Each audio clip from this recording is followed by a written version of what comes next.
এগৰাকী দুৰ্ভগীয়া মাতৃ কন্যাৰ ন্যায় বিচাৰি হাবাথুৰি খাবলগীয়া হৈছে মাতৃগৰাকীয়ে আৰক্ষীৰ পৰা সহায় বিচাৰি বিমুখ মহিলাগৰাকী থানাত গলে ইহঁতে কয় যে আমি বিচাৰি আছো বিচাৰি পোৱা নাই আমি গৈ আছো মানে পোৱা নাই আমি চাই আছো পোৱা নাই তেনেকে কলে ইহঁতে প্ৰব্লেম এনেকে শেষ হৈ গৈছে যাই পেলাই যত মানে এনেকে লাগিছে যেন ভুল হি কৰা নাই মই কৰিছো মানে কি হৈছিল মহিলাগৰাকীৰ কন্যাৰ লগত বিগত এমাহ পূৰ্বে শিক্ষকতাৰ বৃত্তিক কলংকিত কৰিছিল এইগৰাকী তথাকথিত শিক্ষক তপন বৰ্মনে মহানগৰী হেঙেৰাবাৰীত ভাৰতীয় হিচাপে থকা শিক্ষক তপনে ঘৰত কোনো নথকাৰ সুযোগত শাৰীৰিক নিৰ্যাতনৰ চেষ্টা চলাইছিল মহিলাগৰাকীৰ 13 বছৰীয়া কন্যাক কিন্তু কিশোৰীগৰাকীয়ে শিক্ষক তপনৰ অসৎ মনোবৃত্তিৰ উমান পাই প্ৰথমে পলাই হাৰিছিল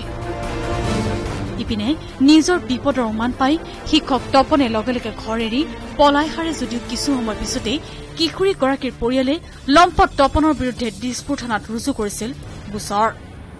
তদন্তৰ নামত বিগত এক মাহে কি কৰিলে দিছপুৰ আৰক্ষীয়ে এইটো কেছটো যেতিয়া মই পুলিচৰ তাতে যেতিয়া গৈছিলো পুলিচে মোক কৈছে যে আমি গৈছো বিচাৰিছো পোৱা নাই কিন্তু আৰক্ষী হিটো বিচাৰা নাই আৰক্ষী সেইকাৰণে বিচাৰা নাই এইটো কাৰণ এতিয়ালৈকে যিমানখিনি আইন হৈছে ছোৱালী এটা ৰেপ হোৱাৰ পিছত মৰাৰ পিছত লগত একশ্যন হয়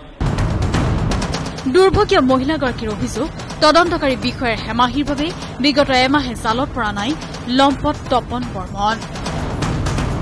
তদন্তৰ নামত ফেকু ভাওনা তদন্তকাৰী বিষয়াৰ পুলিচে মোক কৈছে যে আমি গৈছো বিচাৰিছো পোৱা নাই সিটো ইমান ডাঙৰ ক্ৰিমিনেল নহয় যে সি মানে দেশৰ বাহিৰত গুচি যাব তাক যে ধৰিব পৰা নাই আৰক্ষী ফালৰ পৰা কি সহায় কি পাম কাৰণ আৰক্ষীয়ে যদি ইচ্ছা কৰে তাৰ ঘৰৰ মানুহ আনি পেলাই সুধপুছ কৰিব পাৰে যাৰ বাবে নিজৰ কন্যাৰ ন্যায় বিচাৰি বিগত এমাহে মহিলাগৰাকীয়ে থানা আৰু আদালতৰ দুৱাৰে দুৱাৰে গৈ সহায়ৰ হাত বিচাৰিবলগীয়া হৈছে ন্যায়ৰ অপেক্ষাত অতিষ্ঠ দুৰ্ভগীয়া মহিলাগৰাকীয়ে প্ৰয়োজনত জীৱনৰ চৰম পন্থা গ্ৰহণ কৰিব বুলিও মন্তব্য আগবঢ়াইছে মাইকী মানুহ এটা হয় প্ৰায় পুলিচ ষ্টেচনত যাওঁ মই উকিলৰ ওচৰত যাওঁ মিডিয়াৰ ওচৰত যাওঁ মানে মোৰ শেষ মানে অৱস্থা এনেকৈ হৈ গৈছে যে মই এতিয়া মানে মই ভাবোঁ যে তাক শাস্তি দিয়াতকৈ মই নিজে মৰাটো বেছি ভাল প্ৰশ্ন হয় কিহৰ বাবে বিগত এমাহে দিছপুৰ আৰক্ষীয়ে জালত পেলাব পৰা নাই লম্পট শিক্ষক তপন বৰ্মনক ধনৰ বিনিময়ত মেনেজ হল নেকি তদন্তকাৰী বিষয়া তেনেক্ষেত্ৰত তেতিয়া ন্যায় পাব দুৰ্ভগীয়া পৰিয়ালটিয়ে কেমেৰা পাৰ্চন পংকজ বৰা সহযোগত Bhaskar Jyoti Hazarika news 18 Assam north east